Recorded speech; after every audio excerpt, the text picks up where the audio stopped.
No, with Adventures Live back again with another adventure. We just barely made check-in at our getaway cabin after kayaking and camping on the Illinois River. We're getting ready to spend the next 2 days exploring Starved Rock State Park, its canyons, waterfalls, and caves. But tonight we're going to take some time to wash the river off of us and relax.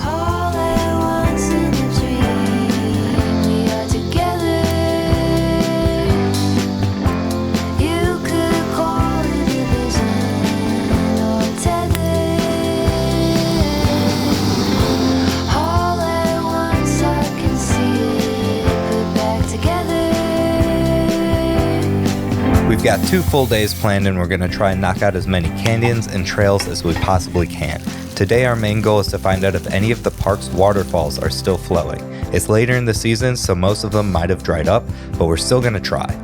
Starved Rock State Park is located in north central Illinois, and the park itself covers about 2,630 acres of the Illinois River and is only about a 90-minute drive from Chicago. We stopped inside the visitor center and they told us our best chances at finding a running waterfall this late in the year are French, Ottawa, Kaskaskia, or St. Louis Canyon, so those are officially on our list. But first we're headed to the Starved Rock Butte. We can't come to Starved Rock without seeing the Starved Rock.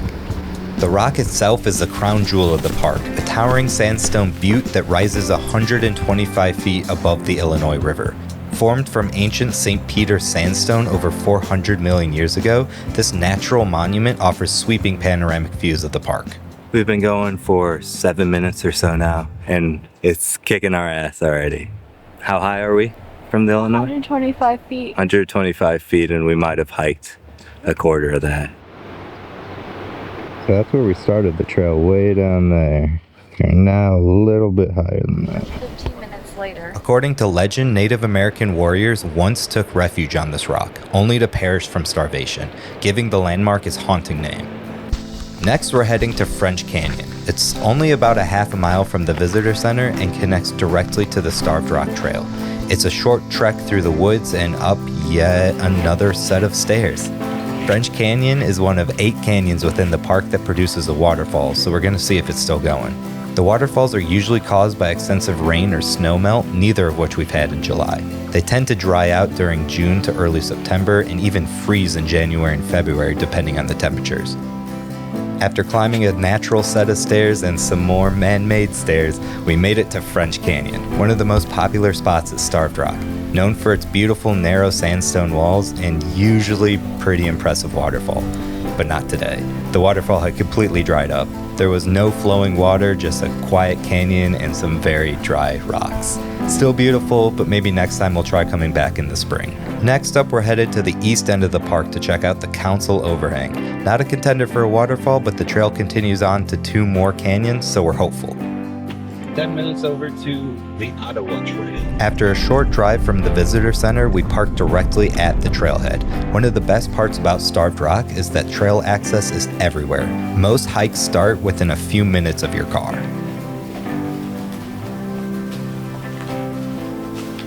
Nestled between the Ottawa and Kaskaskia Canyons, the Council Overhang is a massive sandstone alcove. Carved over thousands of years, this natural amphitheater once served as a sacred gathering place for Native American tribes.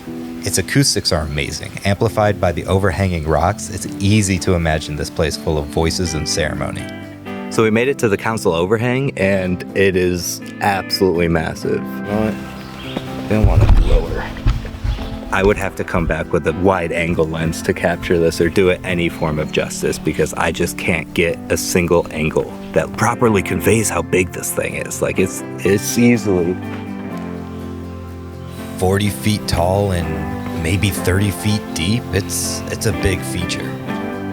We didn't find a waterfall earlier at French Canyon, but the Ottawa Trail continues past the overhang and leads into the Kaskaskia and Ottawa Canyons. Your water.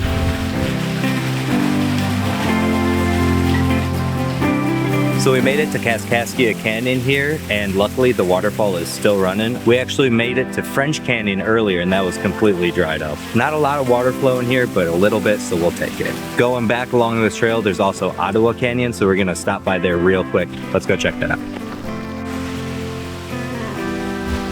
Along the way, we found this wall covered in handprints, a little piece of spontaneous trail art left behind by past hikers. Some were fresh and others were faded with time, but together they told a story. People were here, people stopped, explored, and left a little piece of themselves behind.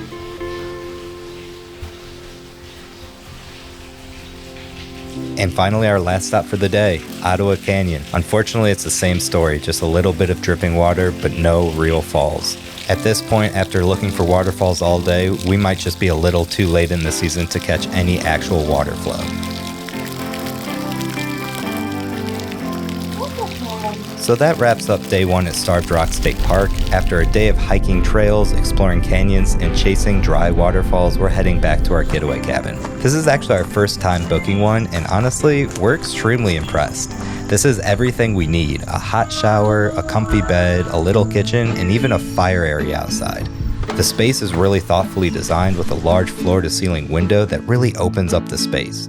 No Wi-Fi, no TV, just what you need and nothing else. After a long day of hiking, we're gonna slow down, cook dinner, and light a fire for the evening. Tonight, we're gonna utilize the cabin's kitchen and fire pit to make one of our go-to trail meals: fire-grilled pizzas. It's really easy. All you need is garlic naan, pizza sauce, mozzarella and cheddar cheese, Italian seasoning, and your favorite toppings. We're going with pepperoni, mushrooms, and bell peppers tonight, but you can build it however you want. Wrap it in tin foil and then throw it on the fire for about 15 minutes until the cheese is nice and melted. Day 2, we're headed back into the park for more hiking. Our main goal this time is St. Louis Canyon, one of the park's most scenic spots and maybe our last chance to see a real waterfall. It's also the site of one of the most infamous murder cases in Illinois history. Back in the 1860s, 3 women were found murdered in a cave near the canyon. It's become a dark and mysterious part of the park's past, so we're going in with both curiosity and caution, but mostly because we're excited to see what else Starved Rock has to offer. And if you want to hear more about that case, be sure to check out our companion podcast, Adventures Unpacked. We're currently backtracking right now because we did accidentally miss our trail, and we are walking back towards the St. Louis Canyon and back down all of the steps that we have just finished. A little bit of a bummer, but I wasn't watching the map, so.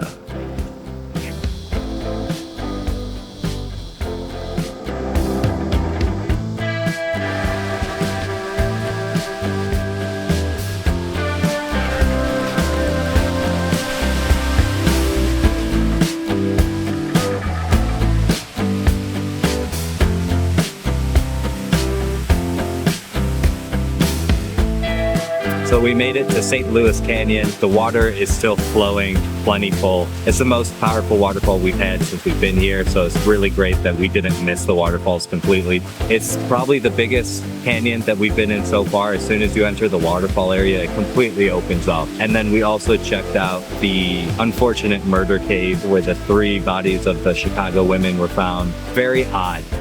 Weird in here. Very odd to see it and then look at the crime scene photos and be standing in the same place the photographer took the photo. That probably wraps it up the Starved Rock for us. We're gonna hit the road while there's still some sun, but would love to come back. The park's beautiful. There's so much more hiking and so much more kayaking that I'd like to do. So that's just gonna have to be for a future day. Thank you.